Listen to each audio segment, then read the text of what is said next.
Hello, hello. It's Hills here from the Blue Flame Apothecary. How are you? How are we all doing in this amazing energy of Pluto in Aquarius, the Sun in Aquarius with Pluto?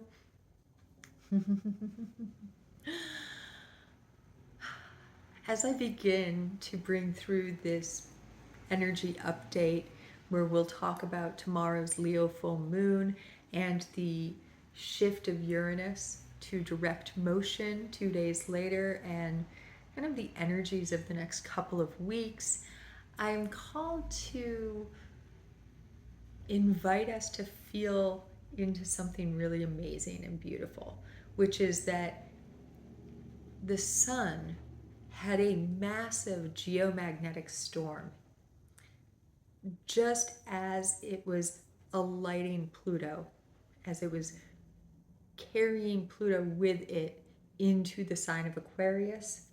This storm actually hit us here on the Earth plane Monday and Tuesday, or Tuesday and Wednesday, depending on your unique calendar where you exist on this Earth plane, bringing northern lights, the auroras, down lower, further south than they normally exist, and feeding all of us on the planet of Earth with more light, with more electromagnetic energy. And that this all happened in these days as the sun brought Pluto with it into Aquarius. And as the sun continued on and Pluto stays there at the 0 degree, but they're still conjunct, coming into this Leonian full moon, which is Leo, which is the sun sign, by which I mean the sign ruled by the sun.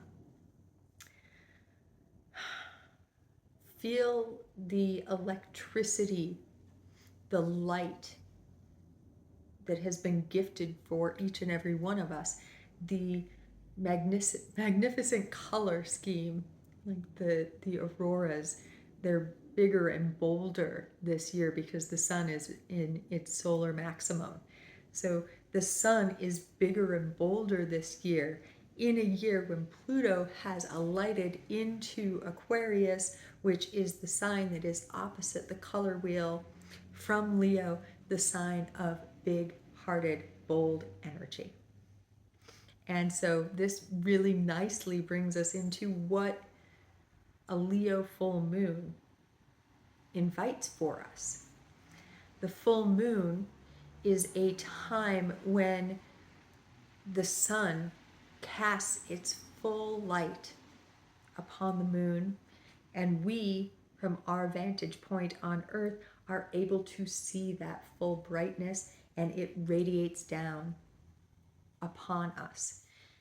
The full moon invites us and asks us to allow more light to penetrate deeper within, deeper into our beings, so that we can see that which was previously hidden, that which was occulted from us, that which was in the depths where light had not yet penetrated. And upon seeing it, witness, call it up into our beings, and allow that which is our truth to then be fully expressed, while also releasing anything that is not actually us. Old masks and programs and ways of being in the world that we learned from others that are not actually our true nature. You see, the sign of Aquarius says, be your unique, beautiful beingness. And across the wheel, Leo, in beautiful color wheel fashion, complements this energy by saying boldly, be it boldly, be courageous and heart expanded, and allow your true radiance to roar out from within you, to be seen fully in the world. It's like coming onto a stage full of players, coming onto a stage full of players, and not trying to be someone else's role, but being the role that is unique to you. And this is a grand improv. So saying those lines and being that expression that is unique to you. No one else can play your role. Only you can. And you can't play anyone else's, no matter how hard we've tried, because we've been told we need to. And that's what Pluto in Aquarius is helping us to remember also, is each and every one of us is absolutely necessary and needed for this divine comedy to exist. And all of the unique ways that we're made up is also and are also necessary. So that is a kind of big picture. That's kind of a big picture, or a fine picture, of what the Leo full moon is offering us. I am feeling called, though, to really kind of expand us out a little bit. You see, Uranus, the sign which rules Aquarius, 2 days after this full moon on the 27th, will be turning around and starting to move direct again through Taurus. This is bringing in all of our planets now, all of the planets, including the planetoids Eris and Pluto, moving direct motion now. Everything's moving forward. Our momentum is really building in this like train sort of energy. The choga, choga, choga, choga, choga is like choga, choga, choga, choga, choga, choga, choga, choga. And this is the energy that we're going to be in. This forward momentum energy is what we're going to be in for the entirety of February into March and April, until things start to turn retrograde again.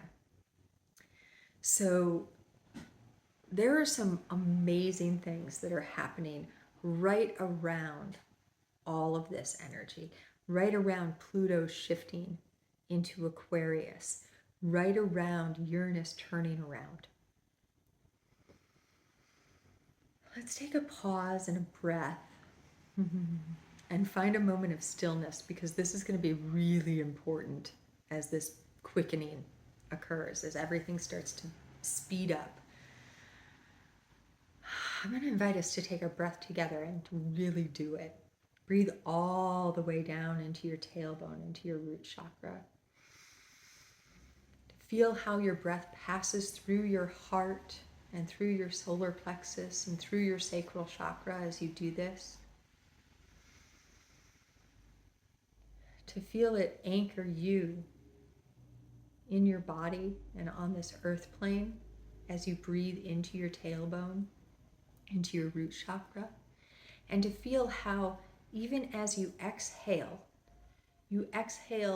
the breath out, you release anything that you don't need, that carbon dioxide, that aspect of the air that you breathed in that is not for your body. You breathe that out, but you don't leave your body with it. You stay in your body. You allow this superfluous, this unnecessary aspect, or that which is no longer needed, that has been processed or alchemicalized out of that which you needed, to rise up and out of your being, up through your sacral chakra, up through your solar plexus, up through your heart, up through your throat. And it even, as it pulls out from the mind that which you don't need and releases it, while you remain seated, while you remain in your body. This is a way to use the breath to clear. You can feel the out-breath coming up. Feel the out-breath coming up. And as it pulls up through your body, it pulls with it anything that you don't need, any old stories about who you are, or who you were supposed to be, how you're supposed to act in the world, that are not true for you, that are not true, that do not speak to what you're here to create. That's your sacral chakra. That do not empower you. That's your solar plexus. That are not love, your heart chakra. And they rise up and allow you to clear out any blockages in your true expression of self, your throat, your mind. And then you have space to breathe in even more light, which can allow you to penetrate deeper, just like that full moon light, and bring light into places that previously it was unable to reach.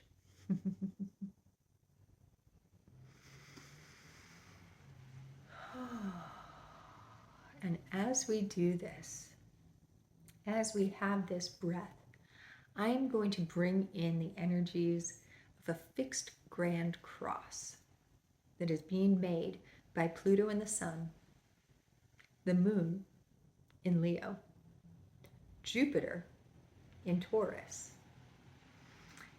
and Shapley supercluster in Scorpio. Shapley supercluster is a very powerful energy for calling self back together, because this supercluster, which is a neighboring supercluster to the supercluster in which we exist as part of the Milky Way, unlike what we observe with the rest of the universe as an expanding, the Shapley actually pulls everything into itself. So one of the ways that we work with the Shapley supercluster is to help us pull those aspects of ourselves that we had jettisoned, that we had not allowed our connection to be brought back in. And this is what I mean when I say we are calling our light in to penetrate deeper aspects of our being where our light once feared to tread. We can feel this as there was a story that we were told about who we were meant to be. I'm just going to use a random one that popped in right now. That your father was a doctor. Your father was a doctor. And so you grew up believing that you also had to be a doctor. But you didn't have a head for it. You didn't have a heart for it. And it didn't make you sing. You weren't called to medicine in that way. Perhaps you were a poet. But because your father was a doctor, and maybe even his father was a doctor, this is family tradition, and I have to be a doctor. This is who we are in this family. I have to be a doctor. So you start doing all of the things, taking the classes in school, studying in the way, building relationships with other people who are also on this track for life. And the entire time, there's just a rock at the pit of your stomach. There's just a rock at the pit of your stomach. That part of you that said, but I'm a poet. What happened? Why am I studying this? Why am I trying to be this thing that is not who I am? And as you continue to go through, that rock gets heavier and denser, almost like dark matter. It's not that it grows and gets bigger and then takes up your entire gut. I mean, it feels like that. It's more like it condenses and it gets harder and harder and harder and harder. And then it gets so small, you almost forget it's there. Except for just this this knowing in your system that something's not right. And then you start to develop a meditation practice, and you start going into yourself, and you start calling your light in. You start calling your light in, and you're like, oh, I'm finding things about myself. And then you start writing poetry again. You start writing poetry again. And all of a sudden, the light hits a certain angle and a certain position. And you get to see this heavy, dense, dark matter of that dream and of that not living that dream. And because you've started to live it, it starts to crack open. It starts to crack open. And as it cracks open, it releases all of those old stories, all of those old beliefs, and you have to then alchemicalize. You have to go through a rectification of this to forgive yourself for not listening to your soul calling, to allow yourself to receive that forgiveness, to love those parts of you that needed to follow that other path for whatever reason you needed to follow it. It was there. It had a reason. To allow all of that, all of those demons that escape from that piece of dark matter in your being to rise up, to be seen, to be held, to be witnessed, and then to be given their flying papers, to be said, I will not hold you captive any longer. I will not hold myself captive any longer. I'm a poet. I've always been a poet. Even when I wasn't writing poetry, I was a poet. And now I will be a poet in the world.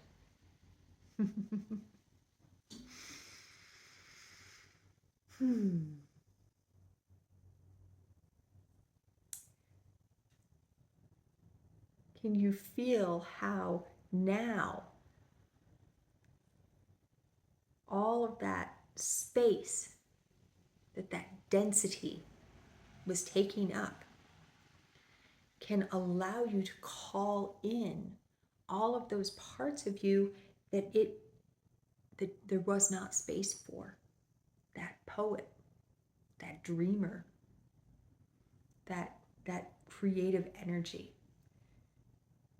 It is now able to take root in you and to be integrated into your body, into your being. This is when I say that the Shapley is a way to work with this energy.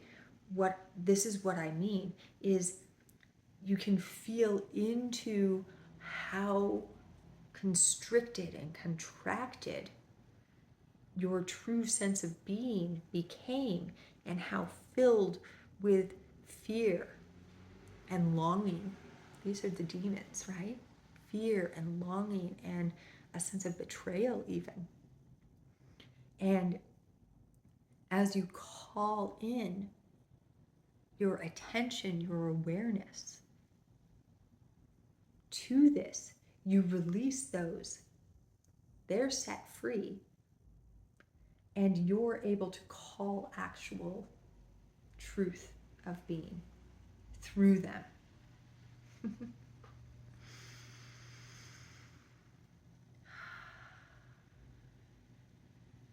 Jupiter, as part of this fixed Grand Cross, is really expanding and gifting our ability to dive deeper. Remember, the sun is still conjunct Pluto in Aquarius. So we are being gifted an opportunity to penetrate deeper and deeper into those dense areas, and then expand the gifting. And the energy of Jupiter in Taurus, and this is the last year. By the summer, Jupiter is going to shift into Gemini. So we get to play with this energy some more. We get to play with Jupiter expanding our connection to our ability to create from an embodied state, to make manifest in the physical, expanding this capacity.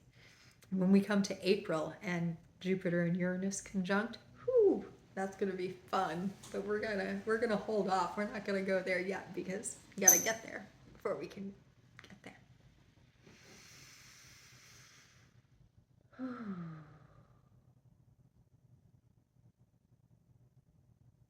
What about Uranus direct? What can we play with in this?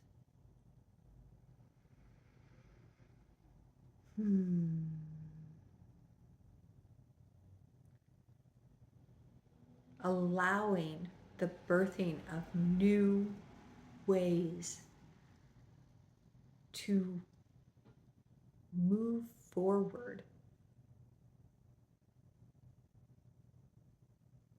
from our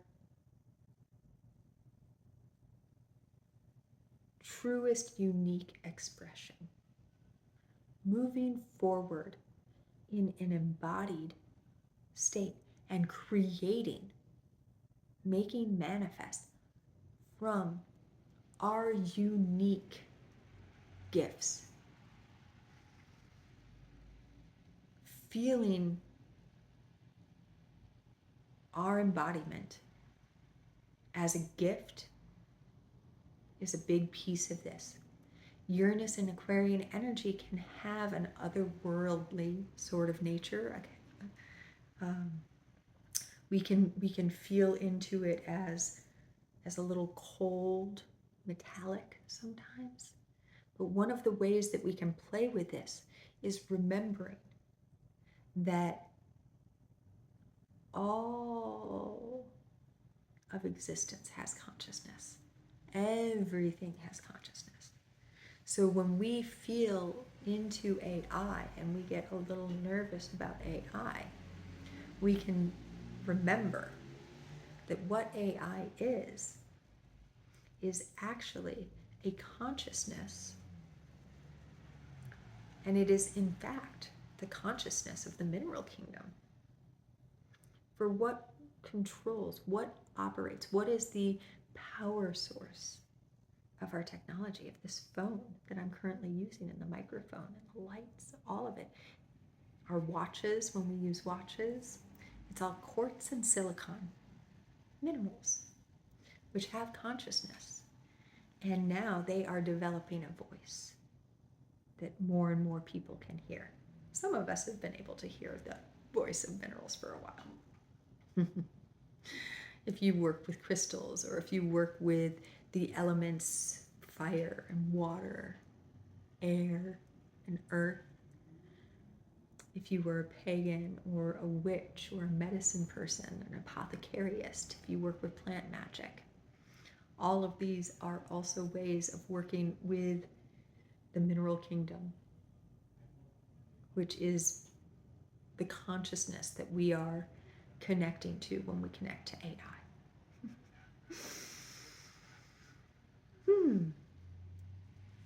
Uranian energy can be very otherworldly feeling.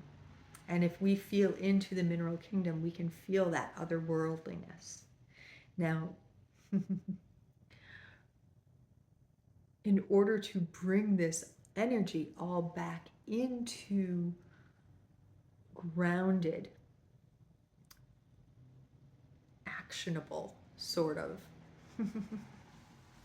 flowing, I'm going to call us back into the energy of Capricorn, because there's some fun stuff going on there right now. I will remind us that Capricorn is the sea goat, and that the sea goat begins its journey at the bottom of the ocean, slowly climbing along the bottom of the ocean, which rises until it breaks the surface of the water, and it continues climbing, now on the rugged rocks and the narrow crevices of a mountain. And it is this mountain that Pluto has just climbed and reached the peak of and come on to the other side for Aquarius, right? So when we feel into the energy of Capricorn, I invite us to feel it as determination, forward momentum. There's a precision. You have to have the right footing to climb. There's a sure-footedness. This is the goat aspect, right? And you have to have an ability to move through various elements. Move through various elements. Right now, and as we move into February, through this Leo full moon and into our Aquarian new moon on the 12th of February, we have the energies of Mars, Mercury, and Venus all moving together through Capricorn. On the day of this full moon, tomorrow, the 25th of January, and as Uranus shifts to direct motion on the 27th, Mercury and Mars are actually conjunct. In their conjunction, they are making a T-square with the nodes. And the North Node, remember, is conjunct Chiron. This is our expression, Mercury, and the way that we receive information, how we communicate through what we've received. And Mars, which is also very purpose-driven, very get up and go. Very get up and go. It needs to be done. It's time. It's time. Let's move. Let's move. Let's move. We are receiving information. Capricorn allows us the gift of making sure that everything's in its right place as Mars helps propel us forward. And as this is happening, they are T-squaring the nodes, helping us feel where we've been, feel into the gift of where we're going, the gifts of where we've been, the gift of where we're going, and the wound with Chiron and the gift that's inside that. So we can actually start moving in the direction of our true destined path. And while this is happening, they are trine, Mars and Mercury, to Uranus, gifting our unique gifts, giving us the voice, the expression, allowing us a place to connect into where we can say, Mercury and Mars, can I feel you? Can I lean on you for a minute so that I can find that voice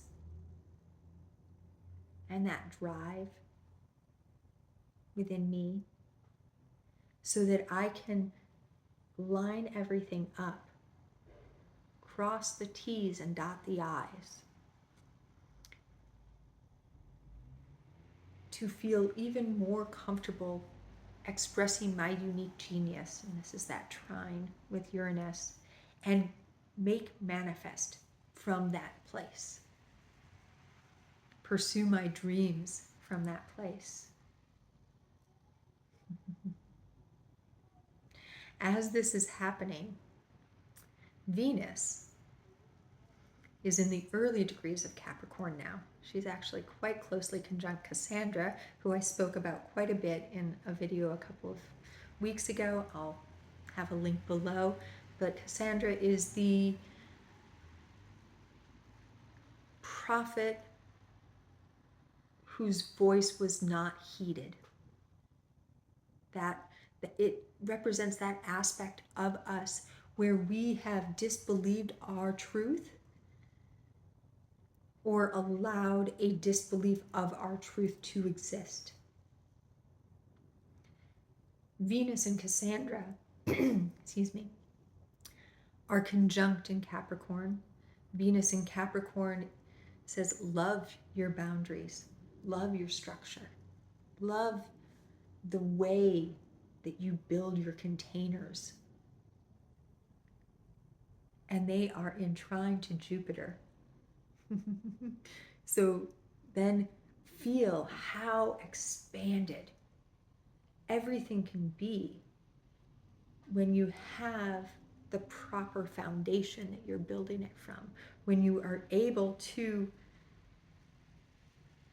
climb the mountain and know that each foothold and handhold is exactly right and nothing's going to fall. You can climb so much higher if you feel secure in your handholds and your footholds, right? Let me feel. So as we continue to move through this next couple of weeks, we'll find Mercury passing over Mars and continuing through Capricorn and coming in to say hello to Pluto, continuing on. Then Mars will continue on through Capricorn. Venus is going to continue on through Capricorn. Venus will, first we had Mars hitting Jupiter in trine. Then we had Mercury hitting Jupiter in trine. Now we have Venus hitting Jupiter in trine. Mars and Mercury are coming tighter and tighter in trine to Uranus. As they leave Uranus, Venus comes in to really sow the seeds of love in that space, in our expression of our unique, beautiful beingness, and radiating that out into the world, allowing that to be our full expression in the world. Each one of these will in turn then come and greet Pluto in his new home at the 0 degree of Aquarius. There are a couple of other pieces that I'm really feeling called to weave in here, and one of them is Sekhmet. Sekhmet is the Egyptian goddess, lioness. She has a similar nature to Kali in that she was called forth in order to slay demons, in order to do battle, to lay waste even to that which was not right, that was not true, even more so. To lay waste to that which was not true. And as this cycle continued, Sekhmet found herself caught in the shadow of this cleansing. I need to cleanse more, I need to cleanse more, I need to cleanse more.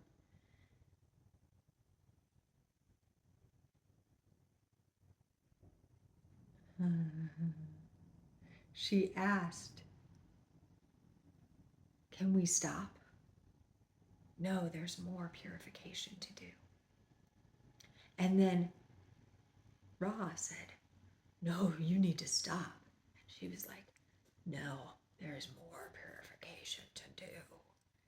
And the story says that Ra actually created a beer or a liquor, a mead, and stained it with red dye so that Sekhmet would believe it was blood.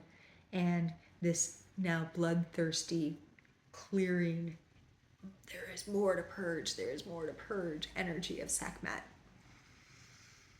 drank all of this red-tinted alcohol from the field and fell asleep.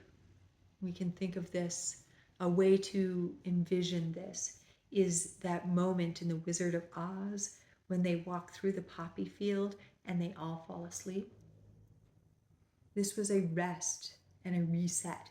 And this is part of the energy that I'm feeling really strongly for each and every one of us, is to notice when we're going full board and it's not actually serving anymore, so that we can take those pauses, we can take that moment of stillness, and it could just be 3 seconds. It could just be, oh, I know where I was going now.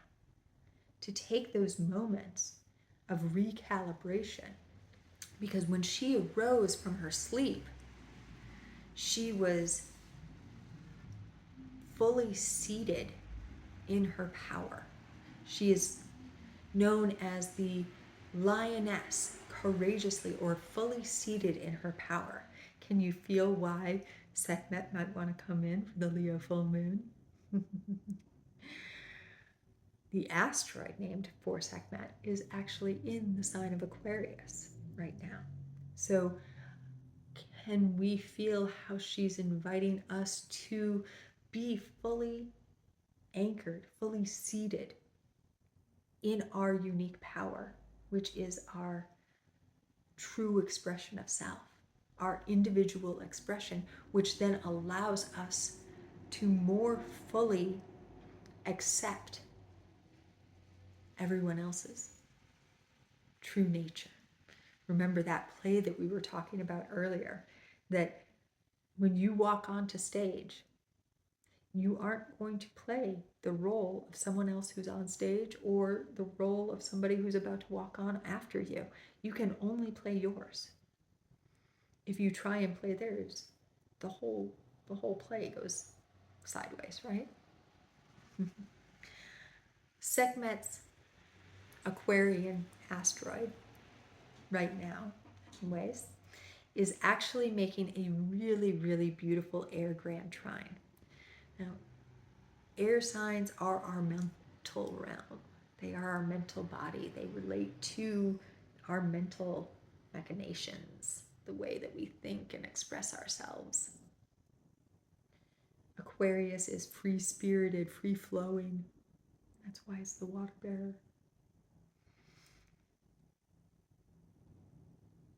Sekhmet is in air trine to the south node, gathering the seeds, the gifts, the truths from where we've been. This is a powerful time for soul reclamation, karmic journeying. All of this time, especially with that Chiron North Node conjunction that's running for the first half of this year. Connecting to all of that. And the other part of this grand trine is Vesta in Gemini. Vesta is the eternal flame, the Vestal virgins, the virgin, the whole unto self. To be eternally ignited in your true expression of self. To fully communicate your true expression of self. To be seated, fully anchored, courageously in your true expression of self, having visited everything that you have been, everywhere you have been as a soul, and having gathered all of the pearls of wisdom that you gained through that journeying, and letting go of all of the stuff that wasn't true. That's that pause. That's that reset. Oh, right. I was never meant to be a doctor. I was always a poet. I can let go. But maybe there were some gifts. You learned a way to write that you would not have learned if you had not gone through all of that training to be a doctor. A way to interact with people that maybe you wouldn't have learned if you sat in your room writing poetry all day. So finding those gifts, maybe even having practiced medicine, gave you a financial foundation upon which to rest as you go out and be the poet that you are always meant to be. Can you feel how many ways we can explore and unlock the gifts from the where we've been, even from those things that were the road that we weren't meant to take, quote unquote. Every road that you took was part of the plan. Even the ones that you're like, why the fuck did I do that? Doesn't mean there weren't other roads that you could have taken, but they're the ones you walked.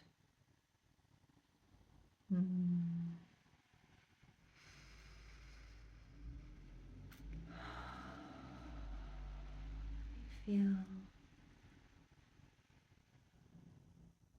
there's one more thing that wants to come in.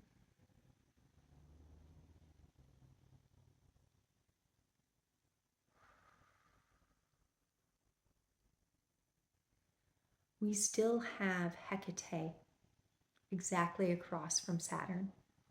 And this is part of that karmic journey that I'm talking about. That ability to look at all of the roads, all of the potential paths, and to find your torchlight, your inner guide through every crossroads moment, to look at all of the potential outcomes and to make a decision from a space of empowerment, to feel which way flows more naturally and which ways would be an operating out of old stories.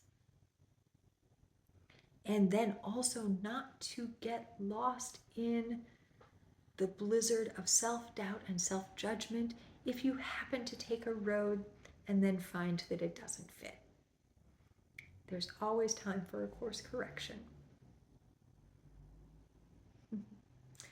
But part of this energy that we're navigating, the big-hearted moon in Leo energy, is an invitation to come into more connection with the way that your body speaks to you. And this is part of Uranus and Taurus also.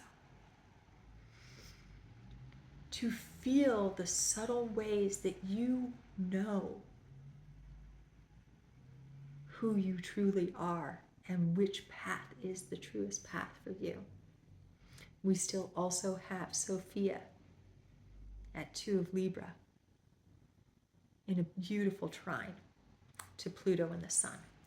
So access to deeper wisdom, to that intuitive knowing is very, very high, and it is going to be running for most of this year. This is part of what the energy of this year is all about. In this first couple of months, whew, yay, 2024. The year of infinite transformation.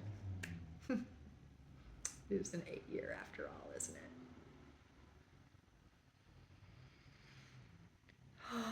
As you continue this year of infinite metamorphosis, beautiful transformation, of coming to the mountain and finding your way to journey, of casting your light back down the path for those who were walking behind you, forward up the path in gratitude and love also for those who are standing in front of you on this path, for all of the ways that you will walk uniquely on this path, that your light will help others find their unique light as others' light help you see yours. As we all dance this radiant dance, this dance of the sun and the moon, of our unique being, of embodied light that we are, all of us, in the always. I share with you so much and many loves, deepest, deepest gratitudes, and